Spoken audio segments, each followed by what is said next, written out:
This question never shows up when life is going well. It picks its moments.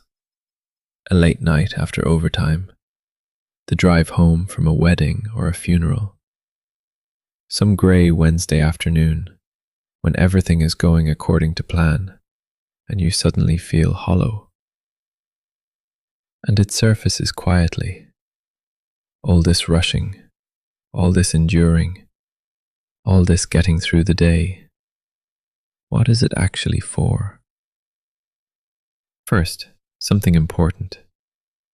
Asking this question does not mean something is wrong with you. No other creature on earth asks what living is for. Cats don't ask. Trees don't ask. Only humans do. The question itself is proof of what you are. So today we're not dodging it. We're taking it apart properly. I want to start with one man, Viktor Frankl, a psychiatrist from Vienna, Jewish. In 1942, he and his entire family were deported to the Nazi camps. His parents, his brother, his pregnant wife, all of them died there. He himself survived 3 years across 4 camps. And inside, he did something remarkable. He observed. He watched which prisoners endured and which collapsed. And he found that the survivors were often not the physically strongest, but the ones who carried a why, a child to find again, an unfinished book waiting in their head, a simple determination to live and bear witness. Frankl later summarized it with a line from Nietzsche: "Those who have a why to live can bear almost any how." Notice that the sentence also runs in reverse, and it cuts deeper. Those who have no why cannot bear even the most comfortable how. That explains one of the great modern puzzles: why material life keeps improving while emptiness keeps spreading. We solved how to live and left why to live exactly where it was. So where do you find meaning? Here's the pivotal idea of this episode: a complete reversal. Most people imagine the meaning of life as buried treasure. Somewhere out there is a custom-made life purpose with your name on it. Your job is to locate it, and until you do, your days are just a placeholder. That picture has wrecked a lot of people. It keeps you permanently anxious about not having found it, and it makes your actual life feel like it doesn't count yet. Frankl's answer is the opposite. Meaning is not found, it is made. It's not treasure, it's a house, built choice by choice, brick by brick. And he was concrete about the materials. Meaning has 3 sources. 1. Creating. The work you do, the things you build, the problems you solve. 2. Experiencing. The people you deeply love, the music and landscapes that pierce you. Love is itself a form of meaning. 3. The deepest. Attitude. When you face suffering that cannot be changed, the stance you choose to take toward it can itself generate meaning. In other words, meaning is not far away. Its raw materials are lying around in your life today. But someone will push further. What if the universe itself has no meaning? If everything ends, why build the house at all? The French writer Albert Camus answered this with total honesty. Yes, he said, life is absurd. We ache for meaning, and the universe answers with silence. But his conclusion is not what you'd expect. He reached for the Greek myth of Sisyphus, condemned by the gods to roll a boulder up a mountain forever, watching it roll back down each time. The most hopeless life imaginable. And Camus ends his essay with one of the most famous sentences in philosophy. one must imagine Sisyphus happy. Why?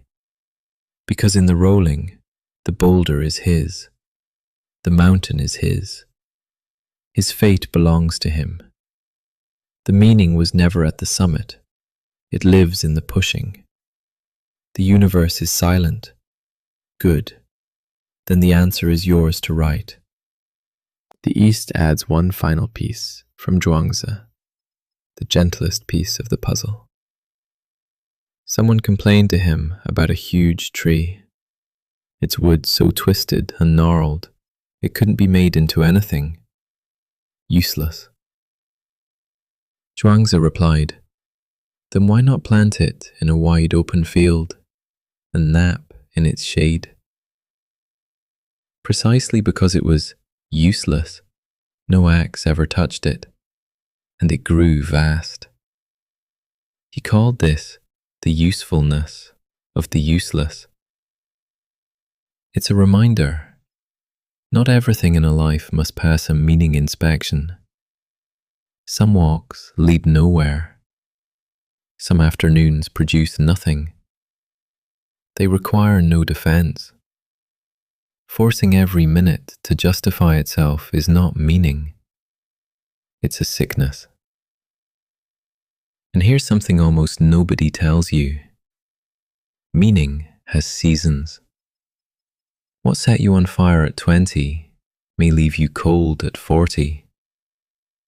The goal that once carried your whole life leaves a strange hollow after it's finally achieved.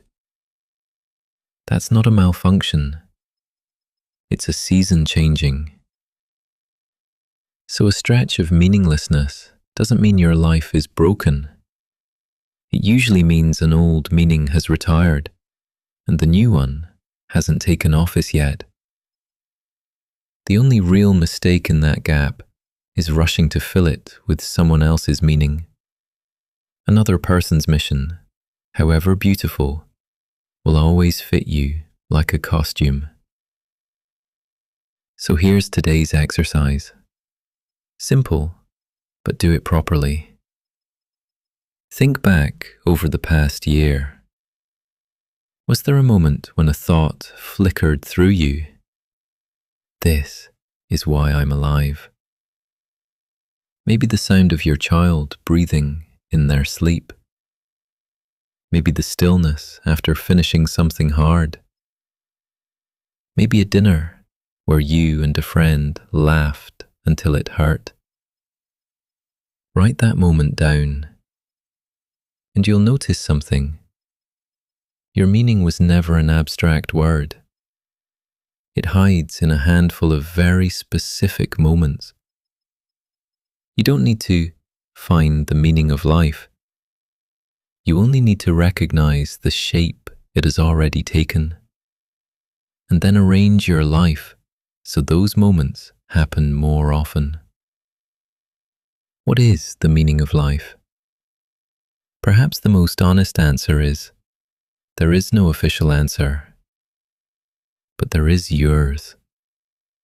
And yours isn't figured out by thinking. It's built by living. If this episode helped you, subscribe. One big question about life every single day.